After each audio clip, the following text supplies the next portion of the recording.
É, não era o melhor time, eu gostava da França, né? Mas tinha o Maradona, né?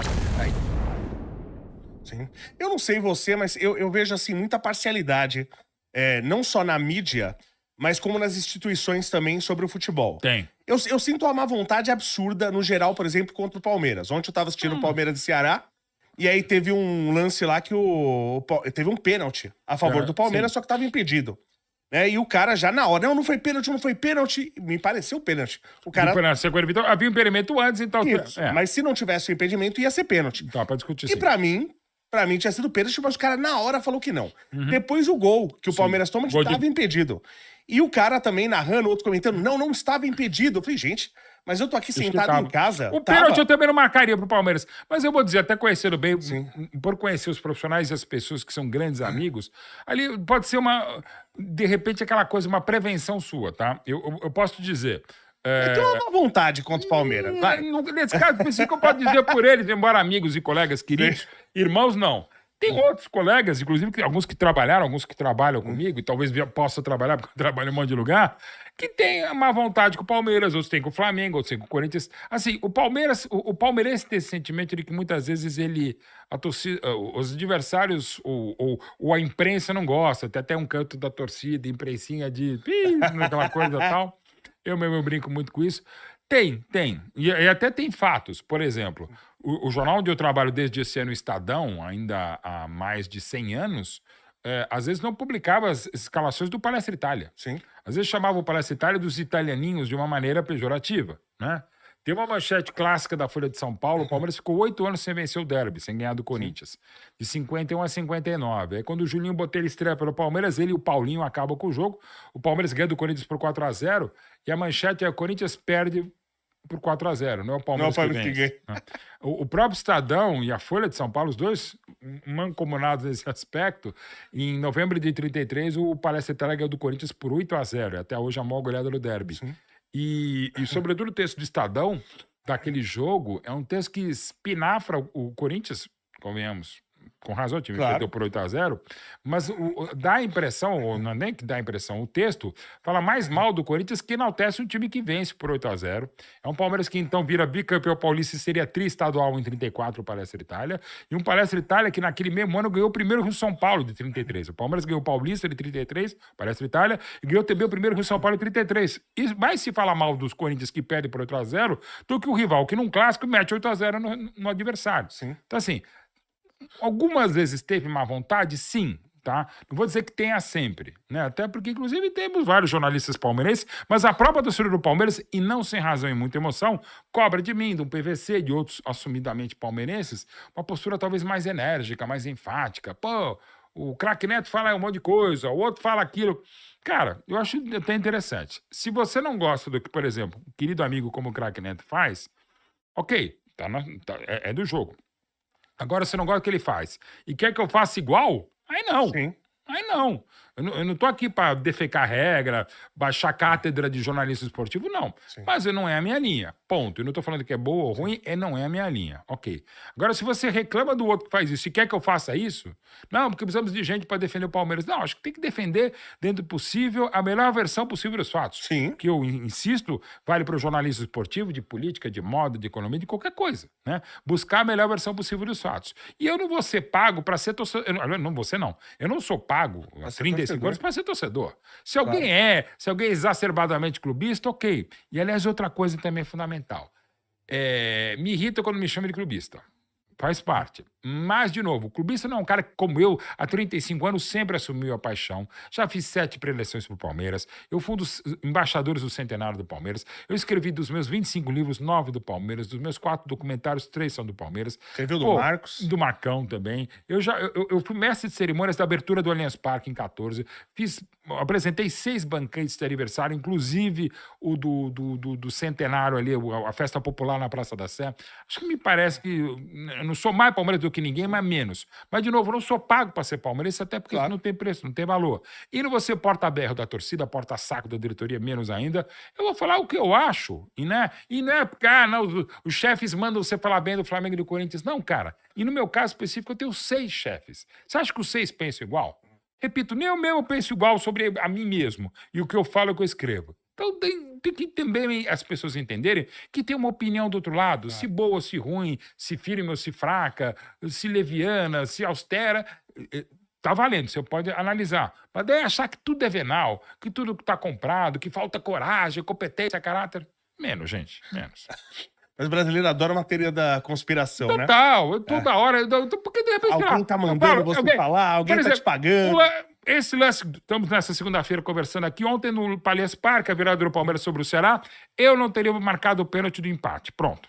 Aí, hoje mesmo eu recebi, entre tantas manifestações de torcedores do Palmeiras, um falando, pô, você tá vendido, tá, não sei o que lá. Eu falei, velho, eu não tô vendido pro meu chefe. O meu chefe não tava vendo o jogo.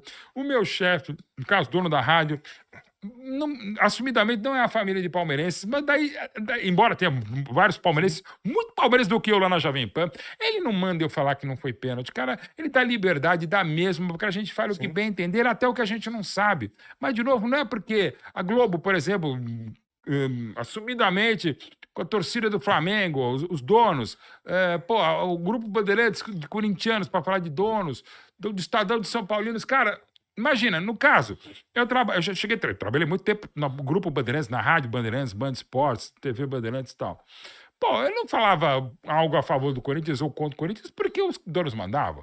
A Jovem Pan a mesma coisa, SBT a mesma coisa, o Silvio Santos, o patrão saudoso, era corintiano. Pô, mas não é por isso, sabe? Pode haver, pode. Mas eu tô te falando, em 35 anos nunca aconteceu. Mauro, fala que é pênalti num jogo porque a gente gosta mais desse time do que o outro. E não é só para o jornalismo esportivo, para outras coisas muito mais importantes, de um modo geral, não tem nada disso, gente. Tem muita teoria da conspiração de vocês. Mas não falando da mídia, mas falando das instituições que cuidam do futebol. Tá. Porque que eu vejo que tem preferências para uns e você tem má vontade com outros, e sem dúvida. Por exemplo, pode ter. Você mesmo falou da Copa de 50, que algumas seleções não foram. Sim. Né? Então, a Copa de 50, você teve ali a Guerra Mundial. Claro, então, a maioria é por causa disso. Isso, eles tiraram da Copa de 50 a Alemanha, por motivos óbvios. Óbvio que não tinha como. O Japão, por motivos óbvios. Também. Mas a Itália não tiraram. Porque como é que você tira de um evento que só tem 3 edições, como é que você tira o cara que ganhou 2? Né? Então, sim. Concorda? O Japão não teria condição o Japão não era ninguém, e não tinha, na época, futebol organizado. Nem a Alemanha. A Alemanha já tinha futebol organizado, mas estava um país devastado. Mas não era ninguém na Copa. Podia ter... 4 anos depois ela ganha a Copa do Mundo. Sim. Mas, assim, a Alemanha não tinha a menor condição de disputar em todos os sentidos, mesmo esportivos também. Sim. A Itália tinha, e é coisa da vida, né? Ou, infelizmente, no caso... funebremente falando da morte. A Itália tinha, em 49, até mais de 49, um grande time que era tetra, virou pentacampeão nacional e que quase o time inteiro morreu num acidente em Superga, numa colina de Turim, do próprio Torino, do grande Torino. Aquele time, se viesse à Copa, e era a base da seleção italiana da Squadra Azzurra, aquele time tinha grande chance de ganhar a Copa, em 50 mesmo no Brasil. Mas e se ganhasse, ele teria levado a Gilles Guimê já em 50, porque tinha ganhado 34, 38. Mas assim, a Itália... Mas não era para ter sido banida dessa Copa de 50 também? Pelos critérios que levaram ao banimento de Alemanha e Japão. O Japão não tinha futebol. A Alemanha tinha tudo aquilo porque a Alemanha, digamos, chefiava o eixo. A Itália podia passar. A Itália, digamos... É interessante isso. Porque a Alemanha e o Japão, eles não foram para 50 porque eles estavam do lado do eixo. Sim, e a Itália fazia parte do eixo. Mas a Alemanha, digamos, era mais preponderante. A guerra acaba quando cai em maio, 8 de maio de 45, Berlim, morre um pouquinho antes o Adolf Hitler e tal. Mas a Itália, digamos, ela não era considerada, digamos, para a comunidade internacional... Sim. Tão porque apoiou dos causadora dois também na guerra. Não era tão causadora da guerra, começou lá em 1º de setembro de 39. Sim. Não havia um movimento internacional, não podemos jogar contra os italianos. Mas também foi favorecida por ser bicampeão. Foi campeã.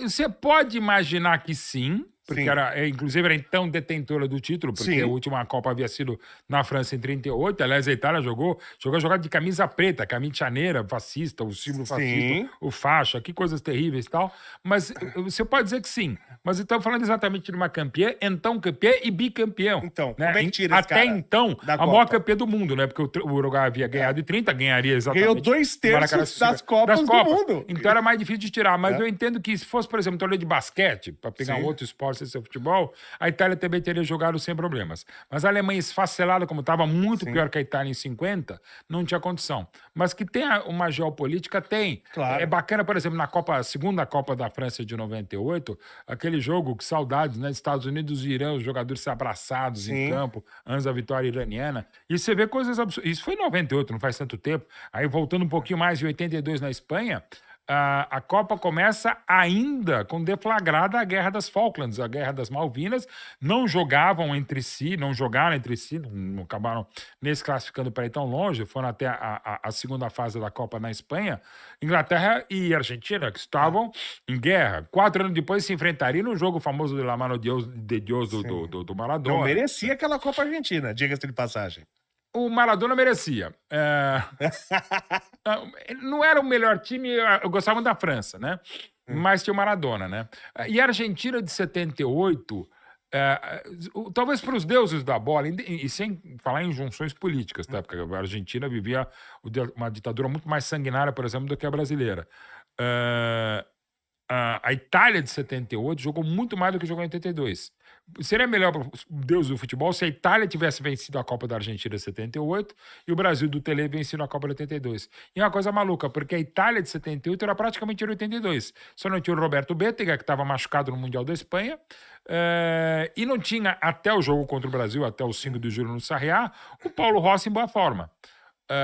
O Paulo Rossi jogou mal o primeiro jogo, jogou muito mal a segunda partida da Itália, jogou mal o terceiro jogo e a Itália empatou as 3 primeiras partidas. Quando a Itália vence então campeã Argentina, tô falando tudo isso na Copa da Espanha 82, quando a Argentina perde para a Itália por 2-1, o Paulo Rossi também não joga bem. O Paulo Rossi só vai jogar bem na quinta partida, quando ele faz 3 gols no Brasil no Tele, na semifinal no Camp Nou, quando ele faz os 2 gols da Itália contra a Polônia, e nos 3-1 na final no Santiago Bernabéu, o primeiro gol da Esquadra Azzurra do Paulo Rossi. Ou seja, o cara que não jogou nada, mas nada mesmo, os 4 primeiros jogos, nos 3 últimos faz 6 gols, vira o artilheiro da Copa de 82 e o craque da Copa. Ou seja, vai entender, nunca, e aquela Itália também ganhou entre outubro de 81 até novembro de 83 só 4 jogos. Os 4 jogos que precisavam na Copa da Espanha. Vai entender. O próprio Brasil Penta não fez umas boas eliminatórias. Tivemos 104 jogadores convocados por 4 treinadores em 18 jogos de eliminatórias entre 2000 e 2001 para não formar um time que só se formou na Copa para ganhar os 7 jogos e ser pentacampeão.